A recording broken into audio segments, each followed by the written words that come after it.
friends. Welcome back to the Rock and Walk Talk podcast. This is a podcast where we walk by faith, we talk real life, and we get into the nuts and bolts of things. I'm Alan, and we are officially in week 2 of our Advent talk, our Advent journey. And now we're talking about a subject matter this week that many say they want, but do they know the true meaning of it? That subject matter this week is peace.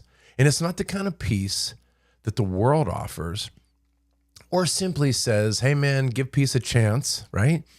I'm talking about the kind of peace that holds us together when everything around us is trying to fall apart. The kind of peace that can calm a literal storm on the water and in the storms of our lives. And today we're answering this question. What's the real difference between the peace that the world promises and the peace that Jesus actually gives us? Now, I don't want to spoil things for you, but FYI, they're not the same thing. The peace that the world offers and the peace that Jesus offers are completely different things. So what does that mean? The world's version of peace is basically, don't let anything go wrong. The world says peace is when what? Our bills are paid, our house is quiet, our jobs are stable, my phone isn't blowing up today. And you know what? Nobody's mad at me today. So, I'm feeling pretty good about peace in my life. That's the world's peace plan. If nothing bad happens, I can finally relax. I can chill out. But if we're honest with ourselves, how often in life does nothing go wrong, right? It happens all the time. The peace that the world offers is what? It's fragile at best. It can take one phone call. It could be a diagnosis of something. It could be an argument with a family member. It could be a broken down vehicle, or it could be a text that we get that's unpleasant. Hey, we need to talk. And what happens? Boom. Our peace is gone. It runs out on us. In Jesus, Jesus straight up calls out what we can call fake peace. And he doesn't sugarcoat it. In John 14:27, he says this, peace I leave with you, peace I give you. I do not give to you as the world gives. I do not give to you as the world gives. And what does that mean? What it means is what I give you is not cheap. It's not temporary. It's not flimsy. It's not going to break.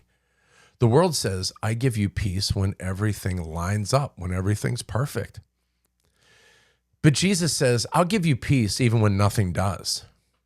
Even when nothing does, I will give you peace. And right there, you could preach on that idea for a week. The world is unique when it comes to stress and things. So the world likes to give us what? Escape, right? Escape from our problems. And what does Jesus tell us to do? Jesus says, abide in me, right? The world has a solution to stress. And a lot of it is, we talked about escape, but it's also numb it down, right? Distract yourself, treat yourself, binge a whole season of Stranger Things, right? I've done that. But Jesus' solution is different. And he simply says this, come to me. Come to me. He doesn't say, hey man, figure it out. You should probably go fix yourself. Hey brother, you better get it together. He doesn't say any of those things. He just simply says, come to me. And when you think about it, like from a child's perspective, or maybe you have young ones of your own, when something was wrong, what would you do as a child? You would run to your parent, or you would tell your hurting child, come. And when the child would come, you would comfort them. Peace with Jesus isn't about running from storms. What it's truly about is having someone in the boat with you, right? When the waves start acting crazy and it feels like, I'm going to be overtaken once again.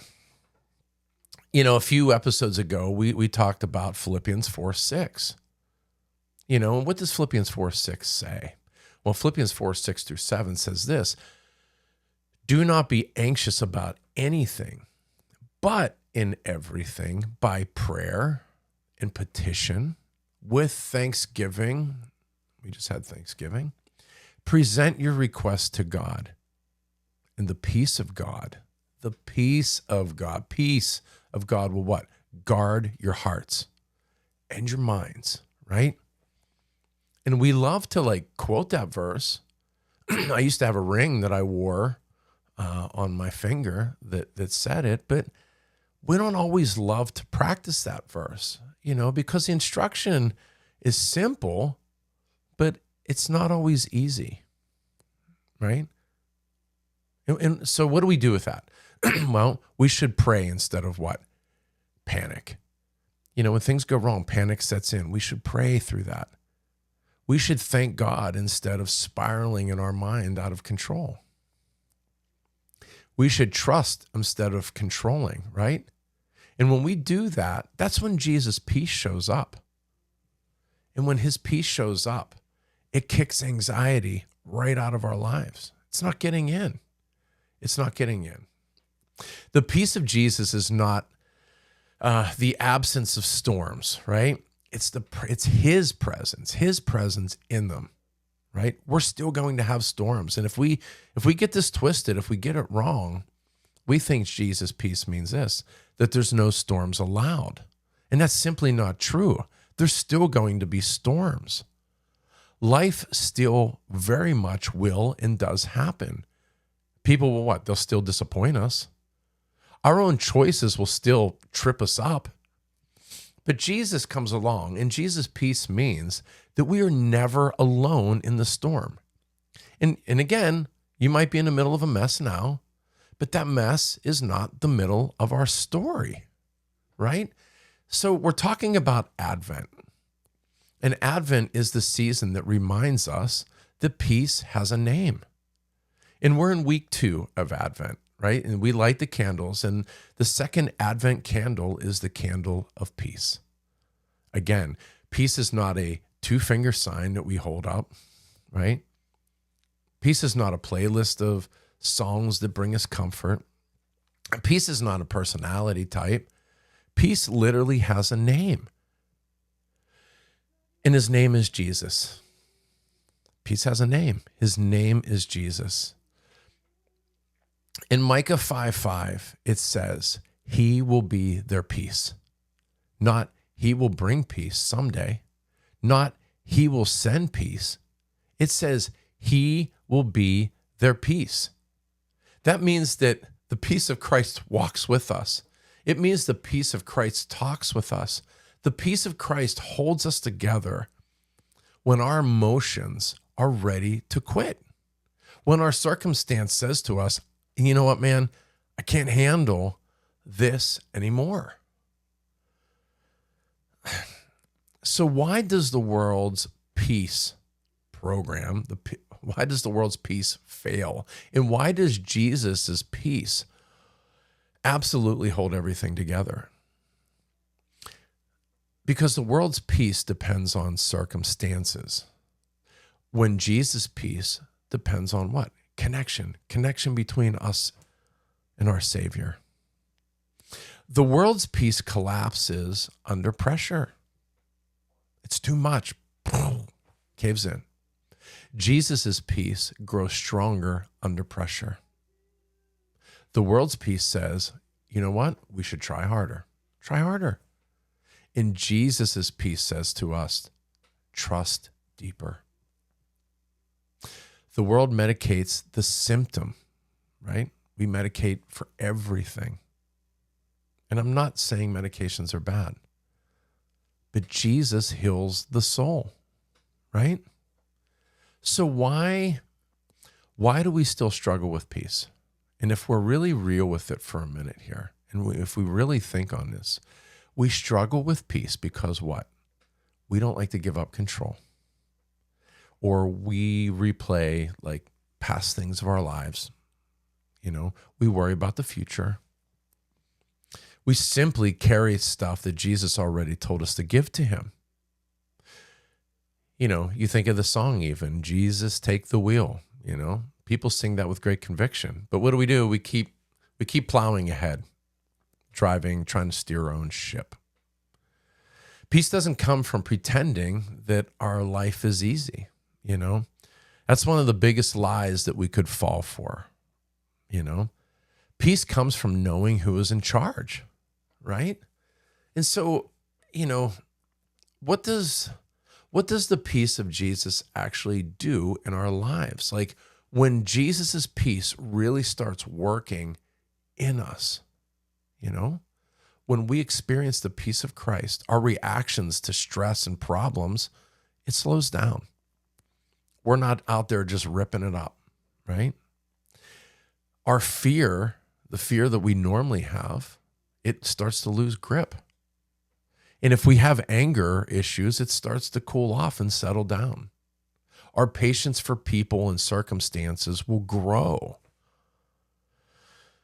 Our faith will get louder than the anxiety that constantly came after us, right? We will still feel life. We just won't drown in it anymore. You know, life won't feel like it's taking us under anymore. So as we wrap up week 2, I want to challenge you a few things. One is, you know, for peace, I want you to trade panic for prayer. You know, if you're going through something, instead of panicking, maybe just stop, take a breath, and pray over it. And this is the challenge this week. Because anxiety will show up. It does. So pause, breathe, pray out loud, you know, trade panic for prayer. You know, simply say, you know, Jesus, you are my peace. It's not my job. It's not my bank account. It's not the schedule that I got to keep. It's not all the things that are just keeping me busy and distracted. It's simply you. The name of Jesus, right? So my prayer for you is that you pray this, that you say this, that you get yourself this week in the second week of Advent in a peaceful state. Pray it until your heart catches up with your mouth. So, you know, the world offers peace, remember, but Jesus gives peace, right? And the difference between the two is the difference between like barely surviving and truly resting. Truly resting. You know, we all say we want more rest, right? But we run around barely breathing, barely surviving. So next week, we're going to talk about, in week 3, we're going to be talking about joy and how joy and peace work together and why some of the most joyful people are the ones who've walked through some of the hardest stuff, truly. So until then, my friends, thank you for hanging out with me on the Rock and Walk Talk on week 2 of Advent. So I would encourage you to keep walking, keep trusting, keep rocking, and keep choosing the peace that Jesus can only give. This is the Rock and Walk Talk, and I'm Alan, and I thank you. And thank you for hanging out with me. Grace and peace to you, my dear friends. Until next time, I'll see you. Peace. Bye.